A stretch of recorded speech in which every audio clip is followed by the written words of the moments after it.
अस्सलाम वालेकुम नाजरीन, मैं हूं आपका दोस्त सैयद मुस्तफ़ा हसन और आप देख रहे हैं ईगल स्पोर्ट्स बाय एमएच।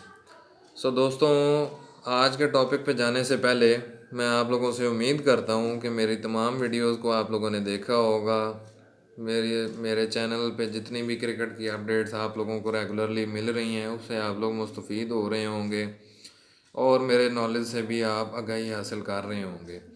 तो दोस्तों, मेरी जिस तरह आप लोगों ने तमाम वीडियोस देखी, मैंने वर्ल्ड कप को डिस्कस किया, फिर शाहीन की कप्तानी को डिस्कस किया, फिर बाबर आजम स्टेप डाउन जो हुए ऑल थ्री फॉर्मेट से, मैंने पिछली वीडियो में अपना सारा एक्सप्लेन किया, उसको मेंशन किया। फिर उसके बाद कि इमाद वसीम ने जो रिटायरमेंट ली, जो बड़ी ब्रेकिंग न्यूज़ थी और अभी तक आ रही है, जो कि राशिद लतीफ़ जो हैं फॉर्मर क्रिकेटर ऑफ पाकिस्तान, उन्होंने भी इम्पोज किया, लेकिन रिटायरमेंट का उन्होंने कुछ ऐसा फ़ैसला नहीं किया इमाद ने, वो मैंने मेंशन की।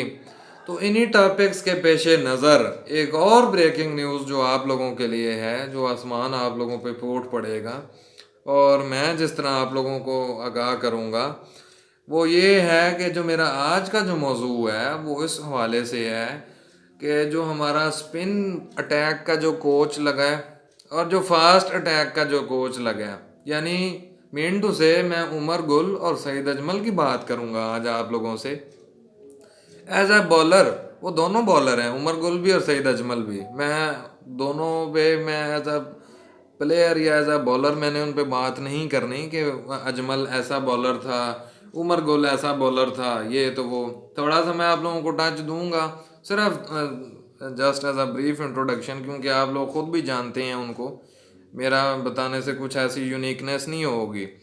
लेकिन वो ये मैंने आप लोगों को बताना है कि सईद अजमल जो स्पिन अटैक के जो कोच लगे हैं और उमर गुल जो फास्ट बॉलिंग के जो कोच लगे हैं, क्या ये राइट डिसीजन है?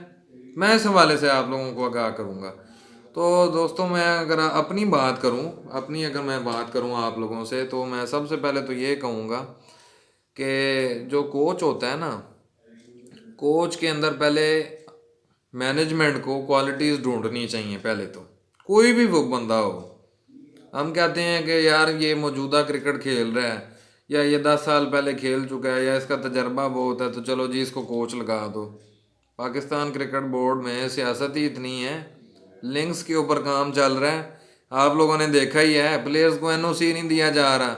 हारिस रऊफ ने ऑस्ट्रेलियन टेस्ट सीरीज़ खेलने से इनकार किया तो बोर्ड ने उसको भी जलील करना शुरू कर दिया है कि उसको एनओसी नहीं जारी कर रहे बिग बैश लीग खेलने के लिए।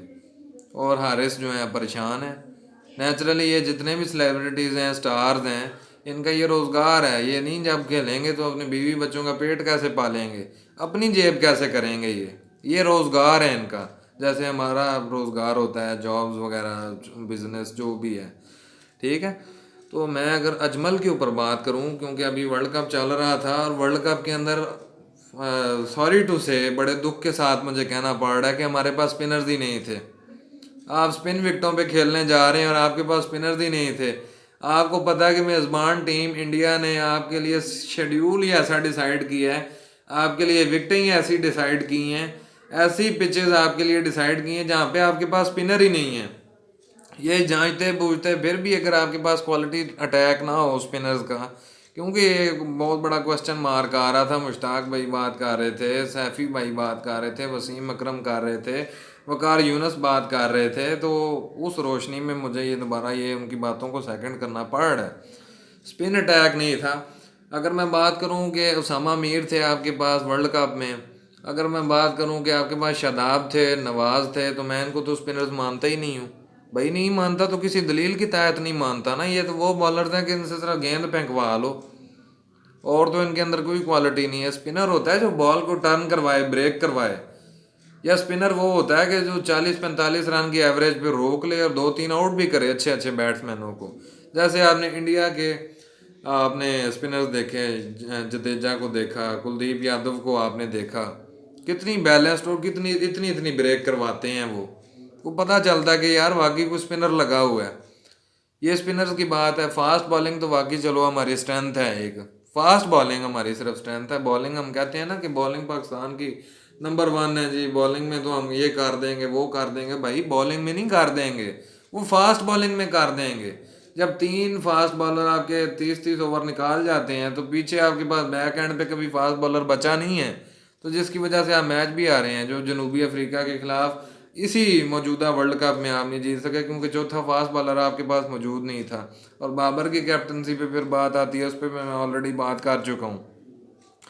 और ये गलती इंग्लैंड के खिलाफ भी हुई थी जब हम T20 वर्ल्ड कप का फाइनल खेल रहे थे 2022 का, जो ऑस्ट्रेलिया में हुआ था। जब शहीन शाह अफरीदी अनफिट हो गए थे, नसीम और हारिस अपने ओवर्स करवा बैठे थे, तो हमारे पास तब भी चौथा फास्ट बॉलर नहीं था। फास्ट बॉलिंग की अगर मैं बात करूं यार, उमर गुल जो था, मैं इंट्रोडक्शन पे आ रहा हूँ उसके, वो एक इतना एक्स्ट्राऑर्डिनरी बॉलर नहीं था, वो नॉर्मल बॉलर था। वसीम अकरम और वकार यूनस के होते हुए उमर गुल की जगह नहीं बनती फास्ट बॉलिंग में। मैं आपको एक मिसाल देता हूँ कि आप हारिस रऊफ़ का ऑफिशियल पेज देखें, ये फेसबुक का, उस पे आप लोगों को हारिस के पेज पे डीपी नज़र आएगी। वो डीपी आपको नज़र आएगी कि वकार यूनस और वसीम अकरम जो हैं, वो नसीम, शाहीन और रऊफ़, जो तीन हम कहते हैं कि हमारी बुलेट्स हैं पाकिस्तान की, उनको टिप्स दे रहे थे। और मुझे बड़ी खुशी हुई, बहुत खुशी हुई, क्योंकि वसीम और वकार के होते हुए उमर गुल का कोई राइट नहीं बनता दूर दूर तक। भाई उमर गुल के अंदर क्या चीज़ है जो उसको बॉलिंग कोच लगा दी है? क्या है उसके अंदर है? उसको तो खुद बॉल करने की सेंस नहीं थी। अपने ज़माने में वो अच्छा बॉलर था, लेकिन जो वसीम और वकार की जो क्लास है वो तो उमर गुल की नहीं हो सकती ना। और अगर मैं अजमल की बात करूं तो सेम है, सकलैन मुश्ताक को क्यों नहीं लगाया गया? सकलैन मुश्ताक कहाँ, सईद अजमल कहाँ? तो is it a right decision और अ बैड डिसीजन? ये आप लोग खुद जज करें। ये बैड डिसीजन है। फास्ट बॉलिंग के कोच जो थे जनूबी अफ्रीकन बॉलर थे, जिन्होंने रिज़ाइन दिया है, वो मोरने मोरकल थे। वो उस बॉलर की भी एक क्लास होती थी एक ज़माने में, भाग के आता था, क्या उसका एक्शन था, सारा कुछ। उसने खुद रिज़ाइन दिया है, उसने कहा कि यार इस टीम में तो कोई ताकत ही नहीं है, कोई पसली ही नहीं है, मैं क्यों अपना सर खपाऊँ गैर मुल्की हो के। यार हम गैर मुल्की लोगों की सर्विसेज ले रहे होते हैं, तो जो हमारे पास जो अपने मौजूद हैं, जो एसेट्स मौजूद हैं, हम उनको क्यों ना यूटिलाइज़ करें।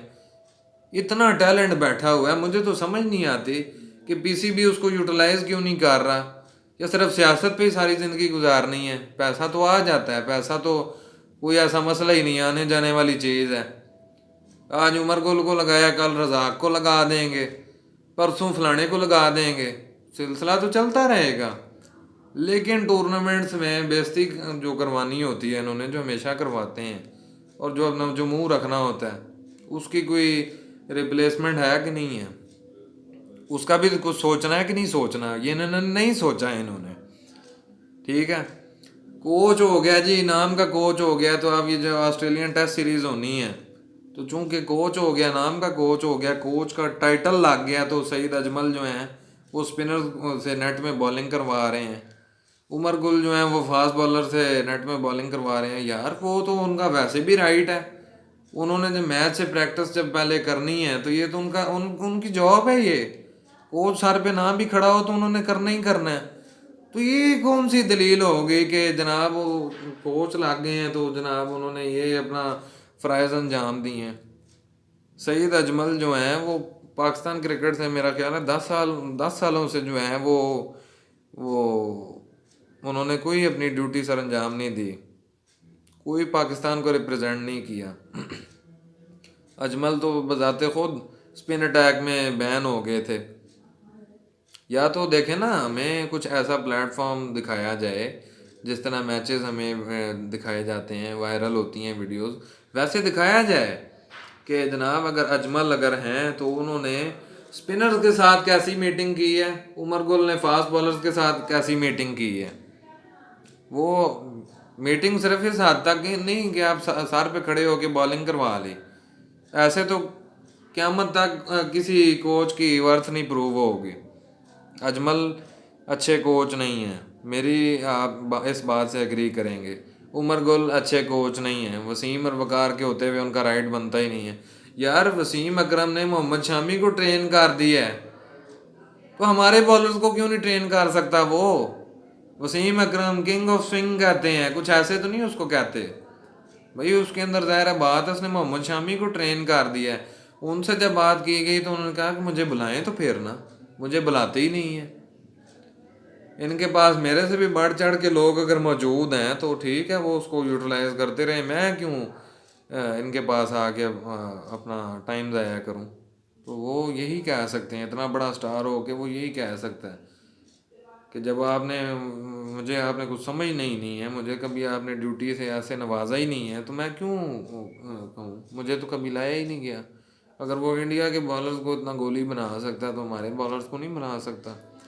स्पिनर्स आप फिर एट दी एंड वही बात है कि जो कप्तान हमेशा हर दफ़ा हमारा चेंज हो जाता है, वो तो हमेशा टीम अपनी मर्ज़ी से खिलाता है। शहीन आया है अब T20 का, देखेंगे कि कैसे कम्बिनेशन वो ट्राई करता है। बाबर की कैप्टनसी में तो मैंने सारा कुछ देख लिया है, सरफराज की कैप्टनसी में भी मैंने सारा कुछ देख लिया है, but these are not the right option for coaching. Saeed Ajmal और उमर गुल दोनों कोई इतना एक्स्ट्राऑर्डिनरी नहीं था इनके अंदर, क्रक्स या पॉइंट्स जो हम कहें कि यार वाकई इन्हीं को बनना चाहिए।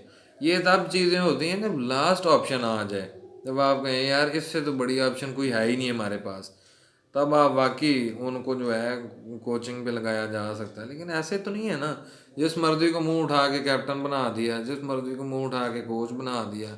अगर यही निज़ाम और सिलसिला चलता रहा तो फिर पाकिस्तान टीम ने अपना नाम बना लिया, फिर इन फ्यूचर भी अपना वो ऐसे ही होगा जिस तरह भी पिछला ये भी रिसेंटली वर्ल्ड कप खेल के आए हैं, जलील हो के आए हैं। ठीक है, हम बदवाएं देते हैं, उसके बाद फिर डीट हो जाते हैं, आदत से चूंकि मजबूर है ना, ग्लोबली चूंकि ये चीज़ देखी जाती है, हम फिर दुआएं कर रहे होते हैं, या अल्लाह बाबर तू 50 करा दे, रिजवान तू 50 करा दे, शहीन तू 5 विकटें लवा दे, फिर हम वही कर रहे होते हैं। ठीक है, और वो भी डीट के यार अवाम ने थोड़े गुस्से के बाद अपने नॉर्मल ट्रैक पे आ तो जाना है, तो क्यों ना हम अपनी मर्ज़ी करें। यही सिलसिला तो चल रहा है। तो भाई इसको ठीक करने की ज़रूरत है, जब बंदे ठीक होंगे ना तो फिर अब्दुल कादर रोज़ाना पैदा होगा, या तो फिर अब्दुल कादर को लगा दें। अजमल तो मेरा ख्याल है PSL में नहीं अब खेल रहे, वो कैसे कोचिंग करेंगे, या स्पिनर्स कैसे दलील दे सकते हैं कि जी अजमल से हम सेटिस्फाइड हैं। स्पिन बॉलर्स का उनसे सेटिस्फाई होना भी तो ज़रूरी है ना। मेरा ख्याल है जो स्पिनर्स की जो परफॉर्मेंस रही है पहले, वो तो खैर बिल्कुल ही गई गुजरी थी, वो कोचिंग से भी सेटिस्फाइड नहीं है वो लड़के, वो सेटिस्फाइड हैं ही नहीं। फास्ट बॉलर्स भी इवन नहीं है, फास्ट बॉलिंग का तो साफ नज़र आ रहा है। ठीक है, स्पिनर्स में तो अब्दुल कादर को या सकलैन भाई को लगना चाहिए था, और फास्ट बॉलिंग में वसीम भाई या वकार भाई को। तो दोस्तों आप मेरी इस बात से एग्री करेंगे, और मैं उम्मीद करता हूँ कि आप लोग एग्री करेंगे। एक पूरा प्लेटफॉर्म आप लोगों के लिए प्रोवाइड किया गया है। कमेंट्स में मेंशन करके बताएं क्या चीज़ आपको सही नहीं लगी, क्या अच्छी लगी है, दोनों चीज़ें, ताकि मैं अगर मेरा कोई पॉइंट ऐसा जो रह गया डिस्कस करने वाला, वो मैं आप लोगों से डिस्कस करूं, आप लोगों को मज़ीद आगाही हासिल हो। और दुआ की जा सकती है कि अल्लाह ताला जो है वो पाकिस्तान क्रिकेट बोर्ड को, मैनेजमेंट को, जो भी इंतज़ामिया का निज़ाम है उसको हदायत नसीब फरमाए। ठीक है, ताकि एक राइट चीज़ें चलें, राइट ट्रैक पे लड़के आएँ, टीम के लिए परफॉर्मेंस दें और शायकीन का दिल जीते हैं, जिसकी कोई रिप्लेसमेंट नहीं है। ठीक है, जेब तो अपनी हर कोई भर लेता है, मेन चीज़ होती है मोहब्बत, जिसकी कोई रिप्लेसमेंट नहीं है। तो ठीक है दोस्तों, मुझे अब आप इजाज़त दें, वीडियो आई थिंक सो काफ़ी लंबी हो गई है। आप लोगों से मैंने सारी ईच एंड एवरीथिंग डिस्कस की है, मैंने एक्सप्लेन किया जितना मैं कर सकता था। और वो यही है कि अभी चलें अजमल और उमर गुल के स्पैन में भी हम देखते हैं कि स्पिनर्स क्या करते हैं, फास्ट बॉलर्स क्या करते हैं, उन पर कितनी ट्रेनिंग होती है और वो टाइम देते कितना है, ये देखते हैं हम। तो इंशाल्लाह यही है। तो मुझे अगली वीडियो के लिए आप इजाज़त दें, तो आपको क्रिकेट के हवाले से तमाम अपडेट्स मेरे चैनल पे मिलती रहेंगी, ईगल स्पोर्ट्स बाय एमएच पे आप लोग भी देखते रहिएगा। तो इंशाल्लाह फिर मुलाकात होती है। पाकिस्तान जिंदाबाद, खुदा हाफिज़।